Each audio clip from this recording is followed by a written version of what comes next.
আসসালামু আলাইকুম। আজকে আমি আপনাদের সঙ্গে প্রতিবেশীর ব্যাপারে কিছু কথা শেয়ার করব। প্রতিবেশীদের গুরুত্বের ব্যাপারে। আমাদের আশেপাশে 40 গজ পেছনে, সামনে, চারিদিকে যারা বসবাস করে তারাই আমাদের প্রতিবেশী। আপনার হঠাৎ কোনো বিপদে কিন্তু তারাই সবার আগে এগিয়ে আসবে। কারণ অনেকের আত্মীয় স্বজন দূর দূরান্তে থাকবেন, তারা তো তখন উপস্থিত থাকতে পারবেন না। আর প্রতিবেশীরা কেউ না কেউ সবসময় আমাদের চারিপাশে উপস্থিত থাকেন।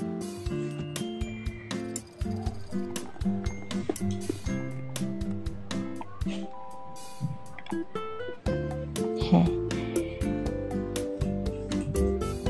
প্রতিবেশীর অধিকার এবং তার সাথে সদ্ব্যবহার করার গুরুত্ব সম্পর্কে নবী করিম সাল্লাল্লাহু আলাইহি ওয়াসাল্লামের অনেক হাদিস রয়েছে। তার মধ্যে একটি, তোমরা আল্লাহর উপাসনা করো ও কোনো কিছুকে তার অংশী করো না, এবং পিতা মাতা আত্মীয় স্বজন, পিতৃহীন অভাবগ্রস্ত আত্মীয় ও অনাত্মীয় প্রতিবেশী, সঙ্গী সাথী, পথচারী এবং তোমাদের অধিকারভুক্ত দাস দাসীর প্রতি সদ্ব্যবহার করো। এটি কোরআনের একটি গুরুত্বপূর্ণ আয়াত, সূরা নিসা 36।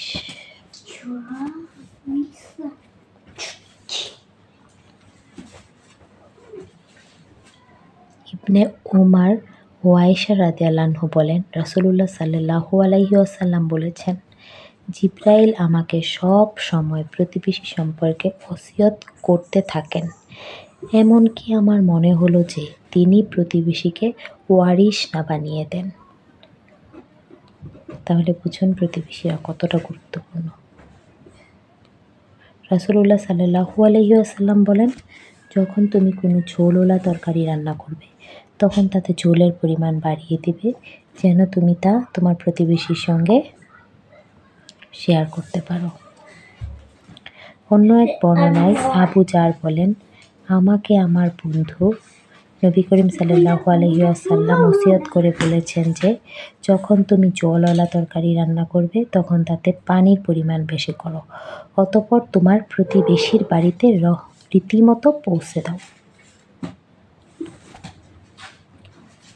আনাস রাদিয়াল্লাহু আনহু বলেন, নবী করিম সাল্লাল্লাহু আলাইহি ওয়াসাল্লাম বলেছেন, কোনো বান্দা ততক্ষণ পর্যন্ত মুমিন হতে পারবে না যতক্ষণ পর্যন্ত না সে তার প্রতিবেশী অথবা কোনো ভাইয়ের জন্য তাই পছন্দ করেছে যা সে নিজের জন্য পছন্দ করে।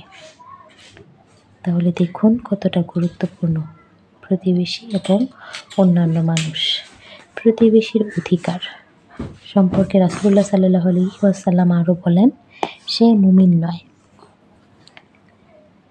যে ভর পেটে খায় অথচ তার প্রতিবেশী অনাহারে থাকে। কতটা গুরুত্বপূর্ণ প্রতিবেশী আমাদের জীবনে।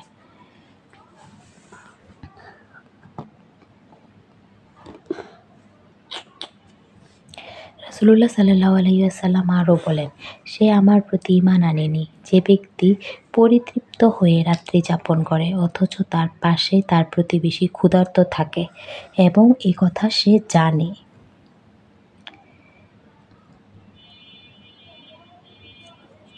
রাসূলুল্লাহ সাল্লাল্লাহু আলাইহি ওয়াসাল্লাম আরও বলেছেন, কোনো বান্দার ঈমান দুরস্ত হয় না যতক্ষণ পর্যন্ত না তার হৃদয় দুরস্ত হয়, এবং তার হৃদয়ও দুরস্ত হয় না যতক্ষণ পর্যন্ত না তার জিহবা দুরস্ত হয়। আর সে ব্যক্তি জান্নাতে প্রবেশ করবে না যার প্রতিবেশী তার অনিষ্টতা থেকে নিরাপত্তা পায় না।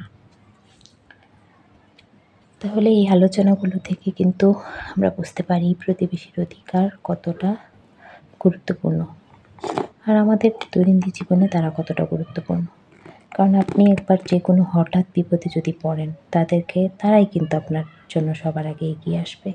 আবার মানুষের জন্ম এবং মৃত্যু দুটি গুরুত্বপূর্ণ বিষয়। সবচেয়ে মৃত্যুতে আপনি প্রতিবেশী ছাড়া কোনো রীতিনীতি পালন করতে পারবেন না, এমন একটা অবস্থা। আবার জন্মকালীন সময়েও কিন্তু তাই, মানুষ অসহায় হয়ে আসে, আবার অসহায় হয়ে ফিরে যায়। আবার তেমনি আমাদের জীবনে প্রত্যেক গুরুত্বপূর্ণ বিয়ে, অন্যান্য আনুষ্ঠানিকতা সব কিছুতেই আমাদের প্রতিবেশী ছাড়া চলে না।